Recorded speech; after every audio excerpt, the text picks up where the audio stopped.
யாரையும் வந்து ஷேம் பண்ணுறதுக்கோ யாரையும் வந்து அவதூறு சொல்வதற்கோ அங்கே எந்த விதத்தையும் பேரை மென்ஷன் பண்ணி ஒன்றும் சொல்லலை. இந்த மாதிரி நடைபெறுவது உறுதியாக இருக்கிறது. That is sexual harassment.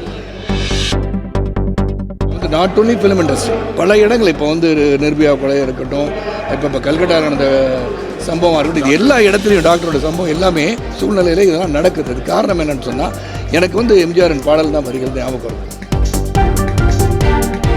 எங்கெங்கே நடக்குதோ சொல்கிறதுக்கு தைரியம் இல்லை. சில பேர் கேட்குறாங்க, இப்போ வந்து சொல்கிறாங்களே இவங்களுக்கு ஏன் அப்போ சொல்லக்கூடாதான்னு. இப்போ கூட நம்ம மனைவி சொன்னதுக்கே கேள்வி கேட்குறாங்க.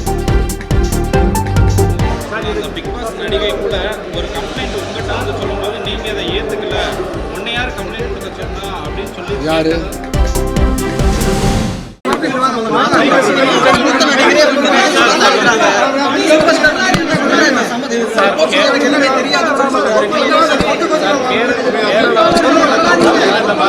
பிரச்சனைகள் வந்து சொல்றாங்க, ஒரு சில பெண்கள் சொல்றாங்க.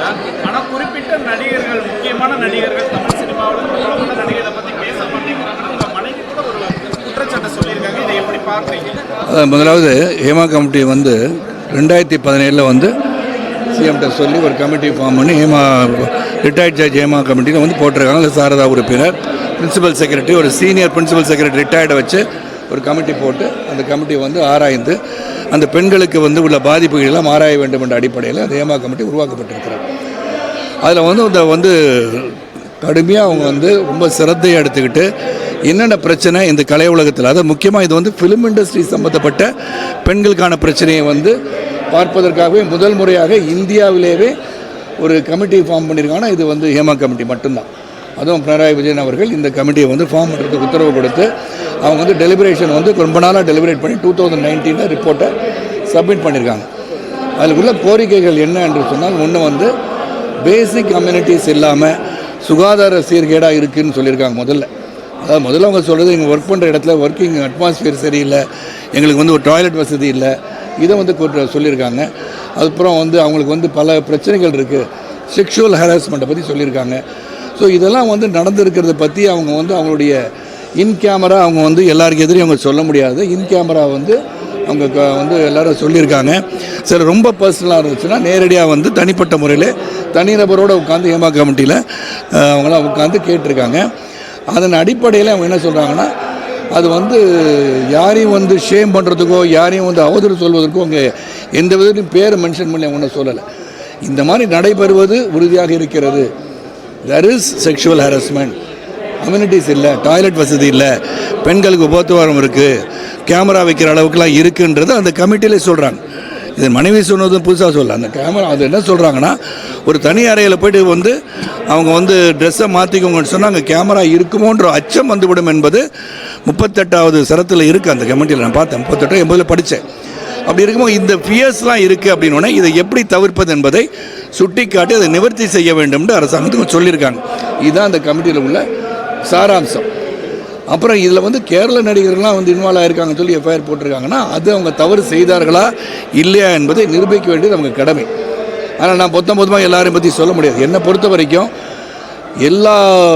இப்போ வந்து நாட் ஒன்லி ஃபிலிம் இண்டஸ்ட்ரி, பெண் காவலர்கள் அவங்களையும் வந்து பல தரப்பு குற்றச்சாட்டுகள் வந்திருக்கு. பல இடங்கள் இப்போ வந்து நிர்பயா கொலை இருக்கட்டும், இப்போ கல்கட்டாவில் நடந்த சம்பவமாக இருக்கட்டும், இது எல்லா இடத்துலையும் டாக்டரோட சம்பவம் எல்லாமே ஏதோ ஒரு விதத்தில் ஏதோ ஒரு வந்து சூழ்நிலையில் இதெல்லாம் நடக்குது. அது காரணம் என்னன்னு சொன்னால் எனக்கு வந்து எம்ஜிஆரின் பாடல் தான் வருகிறது ஞாபகம் வருது. ஒன்று தான், எந்த குழந்தையும் நல்ல குழந்தை தான் மண்ணில் பிறக்கையிலே அது நல்லவனாகவும் தீவனாகவும் அன்னை வளர்க்கையில்.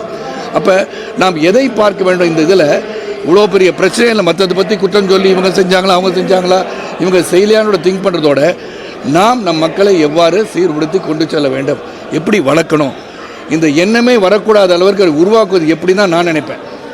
நடப்பது பல இடங்களில் எல்லா பகுதியிலும் பிரச்சனைகள் ஐடி செக்டரில் இல்லையா, பேங்கிங் செக்டரில் இல்லையா, இதெல்லாம் சொல்லிகிட்டே போனால் அப்புறம் அங்கே இருக்குன்னு சொல்லி உங்கள் இதில் இல்லையா, எங்கெங்கே நடக்குதோ சொல்கிறதுக்கு தைரியம் இல்லை. சில பேர் கேட்குறாங்க, இப்போ வந்து சொல்கிறாங்களே இவங்களுக்கு ஏன் அப்போ சொல்லக்கூடாதான்னு. இப்போ கூட நம்ம மனைவி சொன்னதுக்கே கேள்வி கேட்குறாங்க.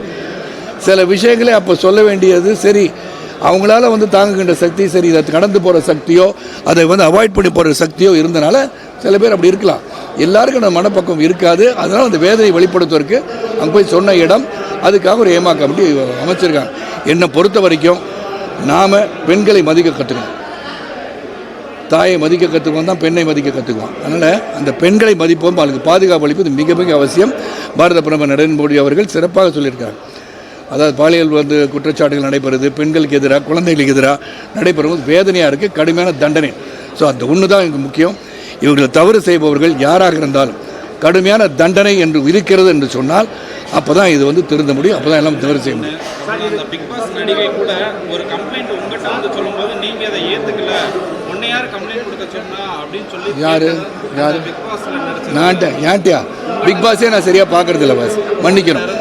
அது பிக் பாஸ்லேருந்து சொன்னவன் என்கிட்ட சொன்னதா எனக்கு தெரியல. என்கிட்ட கம்ப்ளைண்ட் நடிகர் சங்கத்தில் நான் இல்லை, நான் ஃபர்ஸ்ட் ஆஃப் ஆல் நடிகர் சங்க உறுப்பினரும் இல்லை. என்கிட்ட யாரும் குற்றச்சாட்டு சொல்ல போகிறதில்லை. அதனால் என்கிட்ட எந்த குற்றச்சாட்டு வந்தாலும் அது எந்த தரப்புப்பட்ட குற்றச்சாட்டு தான், யார் எந்த ஒரு பிரச்சனையை எடுத்துகிட்டு வந்து என்கிட்ட கொடுத்தா நெக்ஸ்ட் மினிட் அதை பற்றி நான் பார்க்குறவனா. நான் ஒரு சாதாரண தலைவன் கிடையாது, நான் மற்றவங்க மாதிரி கிடையாது. ஏதோ அப்படியா பார்க்குறேன்னு சொல்ல மாட்டேன். நீங்கள் வெளியே நின்றுட்டு இருந்தீங்க, உள்ளே போயிட்டு வரேன், அதை பற்றி நிறையா படிக்கணும் அப்படின்னு சொன்னேன். மொத்தம் 281 பக்கம் இருக்குது, 160 பக்கத்துக்கு மேலே தான் படிக்க முடிஞ்சுது. இருந்தாலும் அது சாராம்சம் புரிந்து கொண்டேன். இந்த வரேன்ட்டு வந்தேன், நிற்க சொன்னீங்க, நின்ன பொறுப்பாக பதில் சொல்கிறேன். இதுதான் என்னுடைய கதை. நடிகை ஷர்மிளா தமிழ் திரையுலகத்தில் விசால்ட்டையும் கார்த்திகையும் சொன்னால் அந்த மாதிரியான விஷயங்கள்லாம் நடக்காது, நடவடிக்கை உடனே எடுப்பாங்கன்ற மாதிரி நடிகை ஷர்மிளா சொல்லியிருக்காங்க. சரி, அவங்க நடிகர் சங்கத்தை போய் அவங்க கொடுக்க வேண்டியதான். நடிகர் சங்கம் இப்போ நீங்கள் ஏதோ கமிட்டி போடுறேன்னு சொல்லியிருக்காங்கல்ல, இந்த கமிட்டி சிறந்த ஒரு கமிட்டி. என்னை பொறுத்த வரைக்கும், நான் படித்த வரைக்கும் சொல்லணேன், இந்த கமிட்டி இந்தியாவிலே முதன்முறையாக அதாவது ஃபிலிம் இண்டஸ்ட்ரியோட பிரச்சனைகளை, ஃபிலிம் இண்டஸ்ட்ரியோட பெண்களின் பிரச்சனையை ஆராய வேண்டும் என்று உருவாக்கப்பட்ட கமிட்டி. இது தொடர்ந்து எல்லா இடத்துலையும் எல்லா பக்கமும் கமிட்டி என்று வேணும். இந்த கமிட்டி என்பது வெறும் கண்துடைப்பான கமிட்டியாக இருக்கக்கூடாது. குற்றம் புரிந்தவர்கள் உறுதி செய்யப்பட்டால் தண்டனைக்குரியவராக ஆக்க வேண்டும் என்பதுதான் கமிட்டியுடைய நோக்கமே. அது இருக்கணும்ன்றது என்னுடைய கருத்து. நன்றி. இல்லை, நடக்காமல் இருக்கிறது அறிவு கிடையாது. எல்லா பகுதியிலும் நீங்கள் அப்படி பார்த்தீங்கன்னா அமெரிக்க ஜனாதிபதிக்கு போட்டியிடுகின்ற அவருக்கு நம்ம ட்ரம்ப்புக்கே இந்த குற்றச்சாட்டு இருக்குது. ஸோ அதனால் யார் எங்கே என்ன பண்ணுறாங்க எல்லாத்தையும் தண்டனைக்கும்னா அவங்க தான் சொன்னேன், நாம் பெண்களை மதிக்க கற்றுக்கணும். முதல்ல பெண்களை மதிக்க கற்று பெண்களுக்கு பாதுகாப்பு அளிக்க வேண்டிய நம்ம கடமை என்று உணரும் போது தவறுகள் நடக்காது என்னுடைய கருத்து. அவ்வளவுதான். செய்திகளை உடனுக்குடன் தெரிந்து கொள்ள உடனே சப்ஸ்கிரைப் பண்ணுங்க.